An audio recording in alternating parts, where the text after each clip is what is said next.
Irmãos, então o nome da nossa pregação de hoje é Tolos e Indignos de Confiança. É a nossa pregação de número 20 no livro de Romanos. Vamos lá, Romanos 1, 28. Depois de ter descrito que o homem está debaixo da ira de Deus por conta de seus pecados, Paulo então agora ele dá um resumo da condição humana. Como é o homem sem Deus? No que o homem se tornou? O que o homem se tornou por conta do pecado? E aí ele dá um resumo aqui. Dá algumas definições do que é o ser humano. Verso 28. Assim, por haver rejeitado o conhecimento de Deus, foram entregues pelo próprio Deus a uma mentalidade condenável para fazerem coisas que não convêm. Eu já falei disso, vou repetir. Paulo diz: porque eles rejeitaram o conhecimento de Deus, Deus os entregou, como diz a versão Revista Atualizada, a uma disposição mental reprovável. Uma disposição mental reprovável. Ou seja, toda a inclinação da mente humana é sempre para aquilo que é mal, para aquilo que deve ser reprovado. Esse é o estilo de vida de qualquer ser humano sem Deus. É assim que o homem é. Ele pensa de maneira errada. Todos os seus pensamentos são inclinados para aquilo que é ruim. Ele se inclina para a lama. Então, eles praticam o que é mal. Verso 29. Cheios de toda forma de injustiça. E aí ele vai enumerar algumas injustiças. Malícia, cobiça, maldade, inveja, homicídio, discórdia, engano, depravação, sendo intrometidos, caluniadores, inimigos de Deus, insolentes, orgulhosos, arrogantes, inventores de males, desobedientes aos pais. E aí, o que é o meu tema hoje? Insensatos e indignos de confiança. Insensatos e indignos de confiança. Lembrando que tudo isso aqui, cada uma dessas características, toda essa vida pecaminosa e essa vida de injustiça, é uma consequência de o homem ter abandonado o seu Criador. Eles desprezaram o conhecimento de Deus, como Paulo diz aqui no versículo 28. Tendo conhecimento de Deus, não o glorificaram como Deus. Não é que os homens não sabiam, é que os homens escolheram não saber. Não é que os homens não enxergavam, é que os homens decidiram furar os seus próprios olhos. E por isso, eles estão em completa escuridão. O que na Bíblia, escuridão, muitas e muitas vezes, é símbolo de falta de sabedoria e, ao mesmo tempo, de pecado. Porque são coisas inseparáveis, como você nota aqui. Primeiro, você pensa de maneira errada, o que é burrice, estupidez, e então você pratica aquilo que é mal. De maneira que todo aquele discurso, não importa o que você crê, o importante é o que você faz, é uma grande mentira. Uma grande mentira. A gente tem que pensar de maneira correta para então viver uma vida correta. Sendo assim, vamos falar então dessas características que Paulo está dizendo aqui. Primeira, insensato. A palavra em grego aqui é asunetos. E a Bíblia, o dicionário de Strong traz alguns sinônimos. Tolo, estúpido, sem entendimento. Tolo, estúpido, sem entendimento. O homem se tornou tolo. O homem se tornou insensato, já que ele abandonou o conhecimento de Deus, o juízo de Deus sobre ele é que o homem se tornou tolo. De maneira que, ainda que a verdade bata nele como um caminhão, ele não consegue enxergar. Ele não consegue ver. O homem se tornou incapaz de discernir a realidade. Mesmo as mais óbvias das realidades são impossíveis de serem discernidas por este homem. Exemplo, ele não consegue discernir Deus. No Salmo, o salmista diz assim: diz o tolo no seu coração, não há Deus. E aí ele continua: corrompem-se e praticam abominações. Então, primeiro, a crença, depois, a prática. Mas, apesar de todas as evidências da existência de Deus, começando como Paulo mesmo diz aqui, a evidência da natureza. A natureza, diz o salmista, o sol, ele é como um pregador. ele sai de sua tenda e ele faz o seu caminho, diz o salmista. Óbvio, a linguagem aqui é do observador. Tudo isso diz o salmista, diz Paulo, a natureza é uma evidência de que existe Deus, mas eles não conseguem discernir isso. Por isso, muitos homens, eles decidem se tornar ateus, mas é uma estupidez tremenda. E é impressionante como que o salmista diz, o tolo diz não a Deus.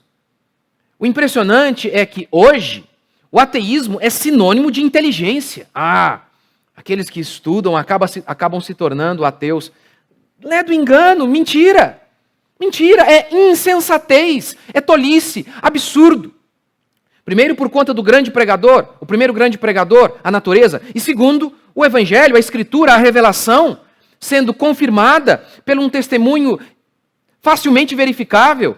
A morte e ressurreição de Jesus Cristo testemunhada por todos os seus apóstolos e centenas de outros discípulos que testemunharam Jesus Cristo morto na sexta e ressurreto no domingo. Isso é facilmente verificável. É uma questão de lógica. Mas o insensato não enxerga. O insensato consegue crer que Deus não existe. Ele consegue descambar para todo tipo de idolatria, fazer uma imagem, todo tipo de absurdo. Ele não discerne o verdadeiro Deus. Não discerne. Como diz Jeremias no capítulo 10. Ele fala o seguinte, olha, o homem, ele é tão tolo, ele vai ao bosque, ele pega a madeira, volta para casa e começa a trabalhar nessa madeira. E depois ele se ajoelha diante dessa madeira e chama essa madeira de meu Criador. Existe algo mais estúpido do que isso? Ele fez aquela imagem, ele foi lá, cortou a madeira, ele produziu, ele teve todo um trabalho. E agora ele concebeu aquela imagem, agora ele olha para a imagem e diz, você, imagem, me concebeu, meu Deus, e se ajoelha diante dessa imagem. A idolatria é uma estupidez total, é o que Jeremias argumenta. Insensatez, insensatez. Mas lembrando que a idolatria, como eu já falei em outras pregações, a idolatria não é quando você apenas fabrica um Deus de madeira ou de gesso. Não, a idolatria é qualquer concepção de Deus que está à parte da Escritura. Ou seja, tudo aquilo que não está na Bíblia, mas você diz, Deus é assim. Onde está isso? Você pergunta para a pessoa, onde está isso? Quem disse isso? Deus desceu aqui e disse para você, por exemplo, não, Jesus não manda ninguém para o inferno. Jesus desceu e disse isso para você? Não. Alguma pessoa que viu Jesus, uma testemunha confiável, ela disse isso, que Jesus não envia ninguém para o inferno? Não. Gente, isso é estupidez. Você só pode conhecer alguém, ou se você mesmo viu essa pessoa, ou se você tem o testemunho de alguém confiável que viu essa pessoa. Você não pode simplesmente falar assim, rapaz, São Paulo tem uma praia linda. É? Você viu? Não, nunca fui. Você conhece alguma testemunha que foi lá e disse isso? Não. Em qualquer lugar, chamaria uma pessoa dessa de louca. No meio evangélico, ela é atestada com um alto grau de espiritualidade. Ela dá suas várias definições acerca de Deus que surgem da onde? Da sua cabeça. Porque eu acho que Deus é assim, ele tem que ser assim. Insensatez, loucura, absurdo, absurdo. O homem sem Deus não discerne, ele é insensato, ele não discerne outra realidade óbvia. A brevidade da vida. A vida é breve, muito breve. Eu voltei para morar aqui mais perto, né? Estou lá na vizinhança. Cadê o fulano? Ah, morreu. O outro morreu também. Falei, rapaz, ou esse lugar aqui todo mundo morre. O tempo passa. Em Lucas 12, 29, Jesus conta a história, uma parábola daquele homem que está ali conquistando mais e mais dinheiro. Ele olha para toda a sua produção e diz o quê? Ele diz para si mesmo, descansa, regala-te, desfruta, aproveita ao máximo. constrói celeiros, você tem muitas riquezas, muita produção, fica de boa, sossegado. E aí então, o texto o interrompe e diz assim: louco! Esta noite te pedirão a tua alma e o que tens preparado para quem será? O que ele quer dizer com isso? Esta noite te pedirão a tua alma. Você pode morrer hoje. E aí tudo que você tem vai virar nada. E o que significou tudo que você guardou? Nada. A brevidade da vida. Nós, como diz a Escritura em Tiago, somos como a neblina, que de manhã está, em questão de algumas horas não está mais ali. Simples assim. Simples. Óbvio isso. Porque pelo que eu sei, a taxa de pessoas que nascem e morrem, com exceção de Elias, de 2 homens da Bíblia, beira o 100%, não? Essa é uma certeza da vida. Imposto e morte. É isso. E os homens, eles vivem como se fossem imortais. Imortais. Não pensam que a qualquer instante eles estarão diante de Deus. Não pensam. Não pensam nisso. O tolo não consegue enxergar a realidade óbvia, ainda que ela bata nele como um caminhão. A realidade óbvia é: nós somos mortais, vamos morrer.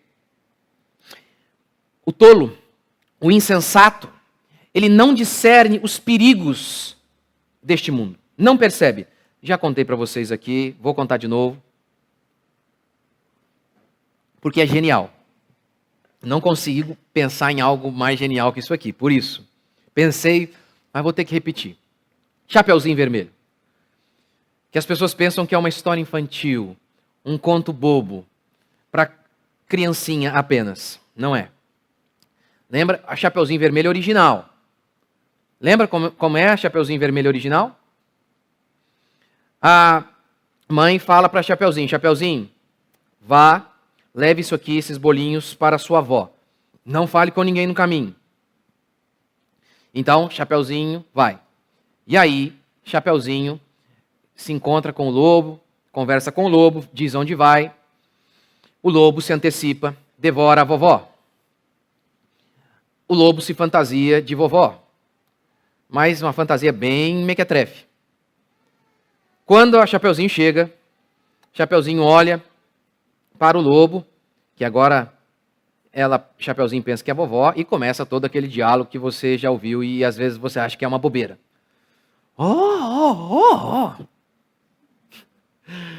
Que dentes grandes, que olhos grandes, vovó. Né? E aí todo diálogo, é para te ver melhor. E aí conclui, né? Os dentes é para te devorar e come Chapeuzinho. E na história original não tem lenhador. A história acaba aqui. Fim. Morreu todo mundo. Eu sei que muitas vezes não tem problema você utilizar essa história como muitos utilizam, falando assim: tá vendo como tem que ouvir o papai? Não, é mais profundo que isso. Muito mais. Muito mais. Gente, quem não consegue ver um focinho daquele tamanho, uns dentes daquele tamanho, que aquilo não é um lobo, gente? Os insensatos, os tolos, os estúpidos, ainda que a verdade bata neles como um caminhão, eles não enxergam. Não enxergam. É disso que Paulo está falando aqui. Os tolos não enxergam os perigos da existência. Por exemplo, Provérbios 6,32. O que adultera com uma mulher está fora de si.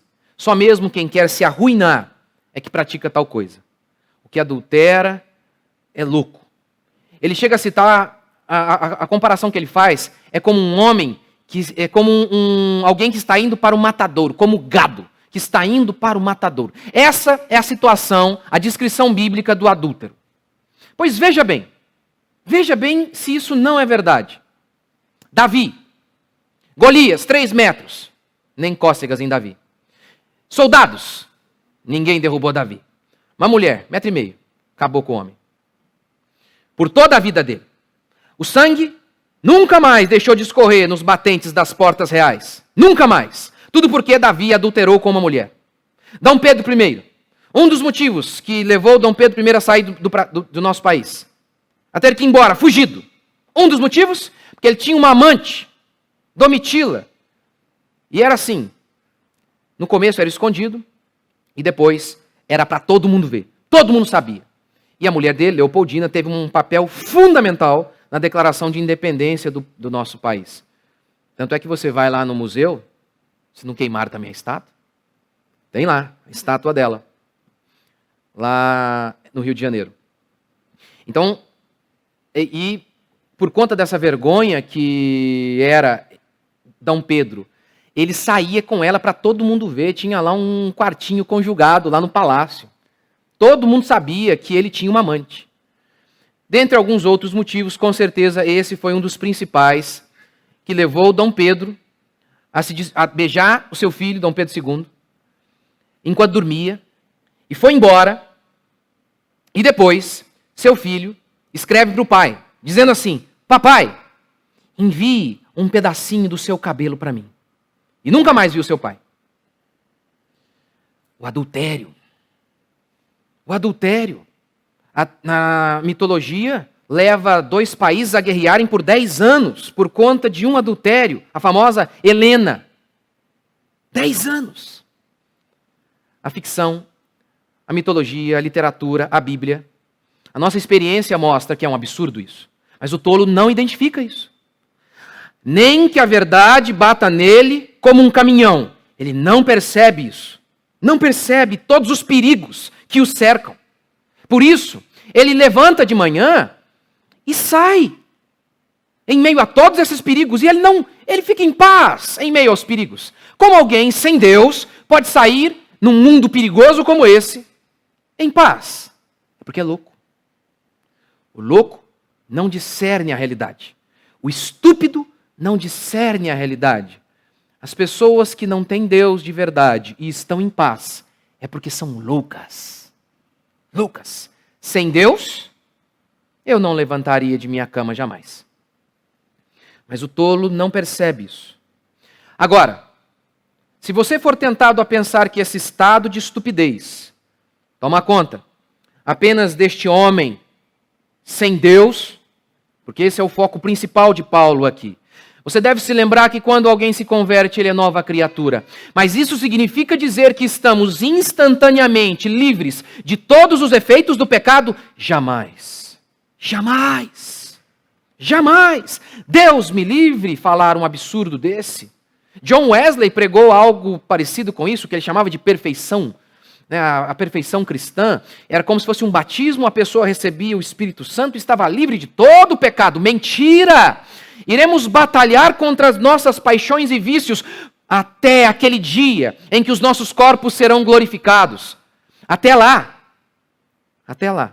continuaremos orando todos os dias: perdoa os nossos pecados, livra-nos de nossas tentações. Teremos que vigiar o tempo inteiro. Pois olhe os apóstolos. Note quão estúpidos eles foram algumas vezes. 2 irmãos se aproximam de Jesus. O texto também diz, a mãe, dos 2. Senhor, no teu reino a gente pode sentar um do teu lado, outro do outro. Aí Jesus diz, vocês não sabem o que vocês estão falando. Isso é uma insensatez monumental. Monumental. As várias vezes, sendo apóstolos, andando com Jesus, várias vezes foram tão insensatos, infantis. Esta sessão começa assim: por haverem rejeitado o conhecimento do Senhor, eles se tornaram ignorantes. O temor do Senhor é o princípio do saber, temor de Deus. Essa é a maneira para começarmos a sermos livres da insensatez, temor de Deus. Mas pastor, você está dizendo que não tem como ter o verdadeiro saber sem o temor de Deus? Sim. Não há. Não é possível. Mas, e aqueles que dividiram o átomo? E aqueles que sabem tudo de robótica ou de física quântica? E aí? E aqueles que fizeram grandes invenções? Você acha mesmo que isso se resume ao grande saber da existência?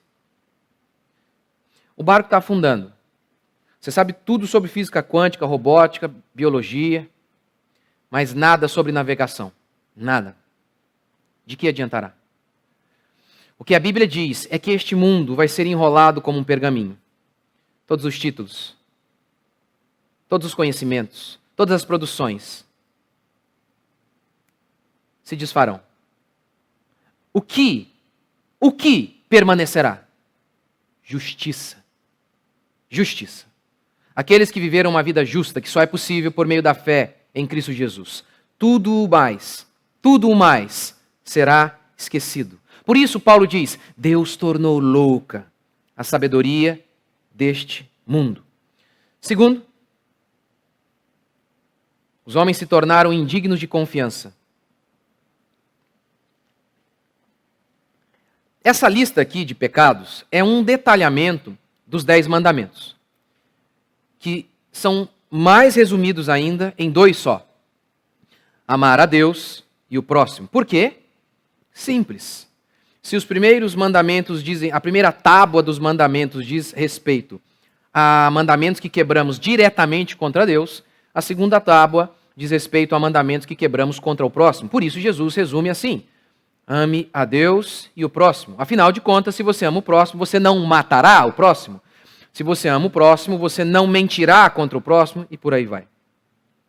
Então tudo isso aqui são apenas detalhamentos dessa quebra da lei, do decálogo. Dessa quebra da lei que se resume em um mandamento: amor. O amor é o cumprimento da lei. Ok. O que é, então, o pecado? Se a lei é o amor, o que é o pecado? O pecado é o amor por si mesmo, ao custo do prejuízo alheio. Isso é o pecado. O que é o roubo? É buscar a sua satisfação, mesmo ao custo do prejuízo do outro. O que é a mentira? O que é o assassinato? Tudo isso. Por isso, não é o meu tema, né? Mas é tão... Ai, Jesus está amado. Cansa. É ruim quando a gente ouve pastor falando, ame mais a si mesmo. Você já se ama no máximo.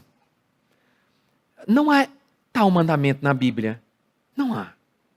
Negue a si mesmo.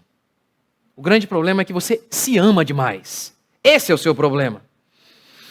Há paixões violentas e incontroláveis no homem, que o levam a priorizar a si mesmo, o seu prazer, mesmo ao custo da destruição do outro. E o que melhor exemplifica isso é o vício em drogas. O que é o vício? Uma pessoa viciada. Ele não olha seu pai, não olha seu filho, ele não olha nada. Mas isso aqui é apenas o ápice do pecado. Mas em graus menores, é exatamente isso que é a essência de todo pecado. É a busca do meu próprio prazer, ao custo da ruína dos outros. Foi o que aconteceu com Davi. Ele arruinou sua família. A partir de agora, Davi, diz Deus, nunca mais a espada deixará de correr na sua casa. Um filho vai se levantar contra outro filho. E assim aconteceu. Por conta de um momento de prazer, para satisfazer a si mesmo, apesar de Davi já possuir várias mulheres. É isso. O pecado é isso. A busca do meu próprio prazer, mesmo ao custo da ruína de todos aqueles que estão ao meu lado. Sendo assim, você deixaria sua carteira em cima da mesa, próxima a um viciado desse? Por isso o homem sem Deus se tornou indigno de confiança. Platão, em seu livro A República, ele cita um mito, o Anel de Giges. O que era o Anel de Giges? Giges era um pastor. Não pastor como eu, pastor de ovelhas, literalmente. Giges, ele achou um anel que lhe concedia um poder. Que poder? de ficar invisível. Invisível. Então, Glauco está argumentando ali com Sócrates, e o argumento era: se o homem puder fazer coisas tendo a convicção plena de que ele não será punido, ele apenas fará o que é mal. No caso de Giges, sabendo que estava invisível e ninguém jamais saberia quem fez tal coisa, os crimes, ele estava com a garantia plena de que ele não seria punido. O que ele faz? Giges seduz a rainha, ele mata o rei e toma o lugar do rei. É mito? Não. Descreve a essência humana, com certeza. Quando algumas coisas são arrancadas, o homem tem o seu anel de Giges. Ele tem.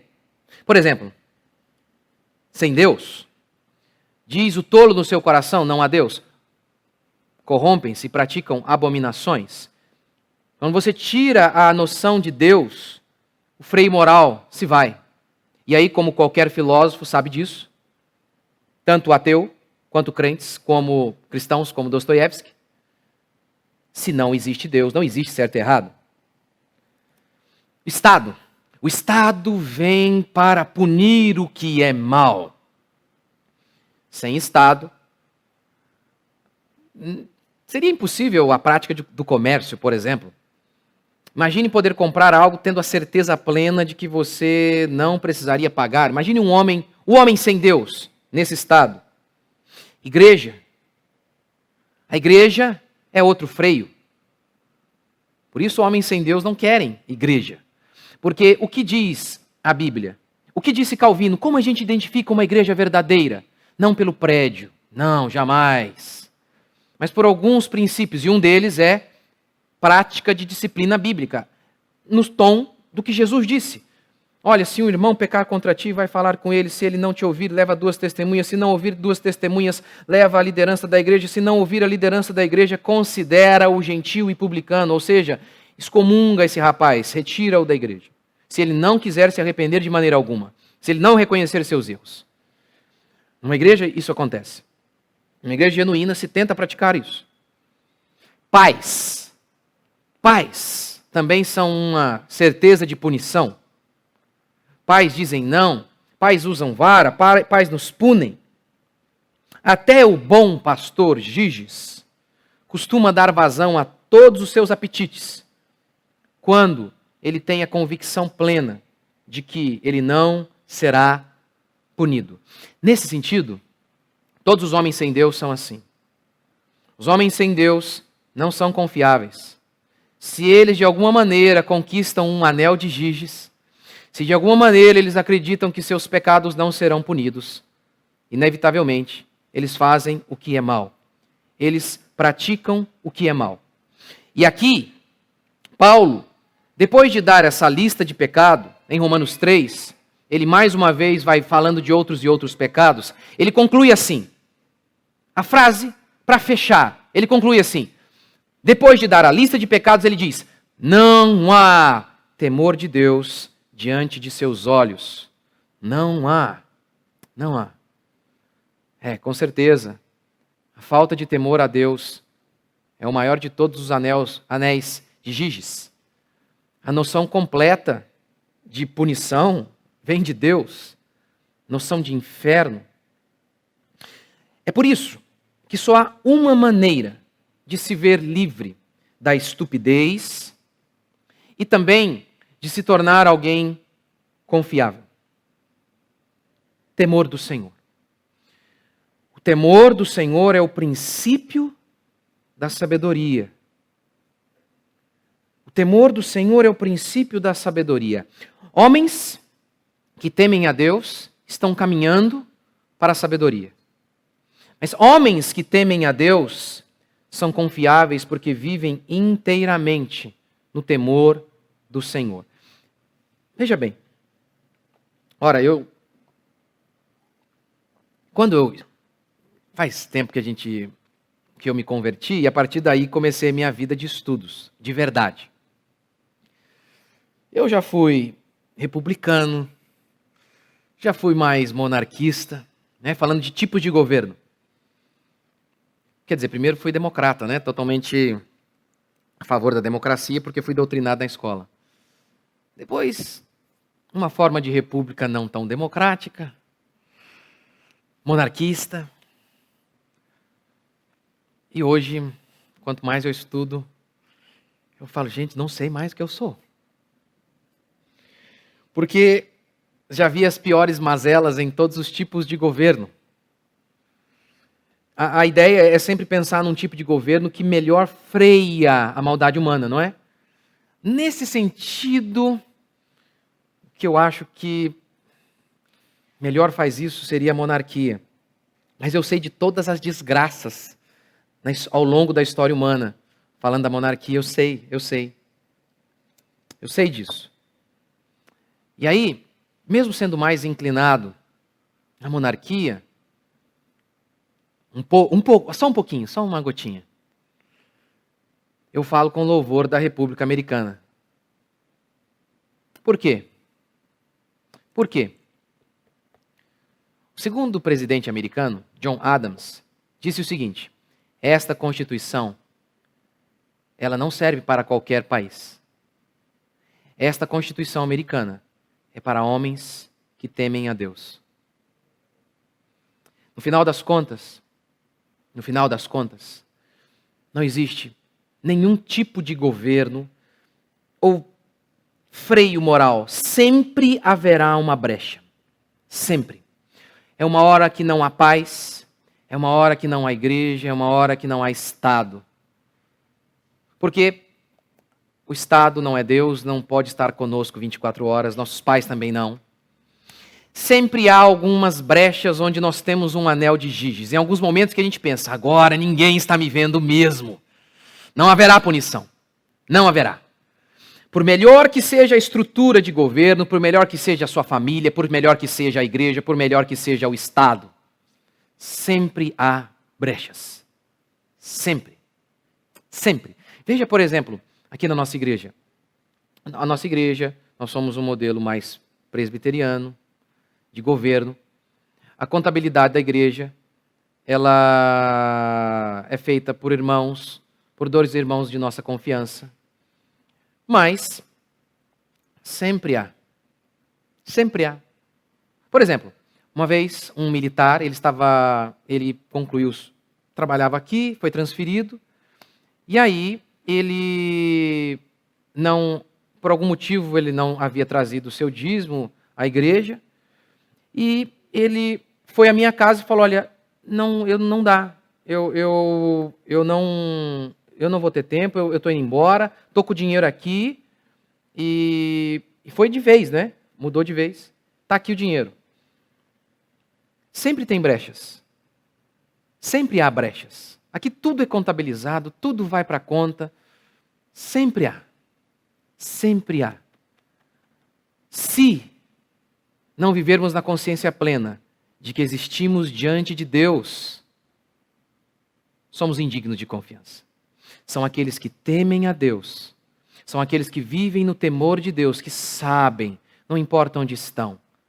Eles podem olhar para um lado, podem olhar para o outro, mas eles sabem que ainda que não haja ninguém do seu lado, sempre há alguém lá em cima. Por isso, a insensatez se cura com o temor do Senhor. O fato de que os homens são indignos de confiança também se curam com o temor de Deus. Ou você acha mesmo, por exemplo, no seu casamento, você acha mesmo que o que sustenta o seu marido é o fato de que você é linda? Gente, se Gisele Bündchen foi traída, gente, para aí, né? Hã? Você não vê? De vez em quando a gente ouve a notícia, uma mulher é linda, uma deusa. O cara meteu o chifre nela. Se essas mulheres, gente, não foram livres, quem poderá ser? Hã? O que um homem de Deus pensa? O que um homem de Deus pensa? É isso, ele está lá, casado, 20 anos de casado. O tempo costuma ser cruel. A lei da gravidade faz as coisas caírem. Você acha mesmo que a piriguete dando em cima do seu marido, ele vai lembrar de você? Não vai. Não vai. Os olhos do Senhor estão sobre todos, maus e bons. É o temor do Senhor que nos torna dignos de confiança. É o temor do Senhor que nos livra da estupidez. Já que, por nós mesmos, não podemos discernir a realidade, se Deus não fizer um milagre e abrir os nossos olhos. É isso mesmo, milagre mesmo. Não é apenas uma questão de eu abrir a minha boca, pregar aqui e você entender. Apenas uma questão física, mental. Não, não é isso. Lembra daquele momento em que Paulo prega e diz o texto que Deus abria, o Espírito Santo abria o coração de Lídia? Lembra disso? Lembra de Paulo falando que os judeus liam a Bíblia, mas havia um véu que os impedia de enxergar? Não é uma questão apenas de o pastor vir e pregar de maneira lúcida, clara e simples. Não é. Não é. É questão de um milagre. Cada vez que eu me posiciono aqui, eu preciso de um milagre, vocês precisam de um milagre. Que Deus venha e rasgue seus corações. Que Deus venha e abra a sua mente, para que você possa enxergar o que está na cara. Porque por nós mesmos não podemos. Temor do Senhor. O temor do Senhor é o princípio da sabedoria que nos livra da estupidez e de sermos pessoas que não são confiáveis. Vamos ficar de pé?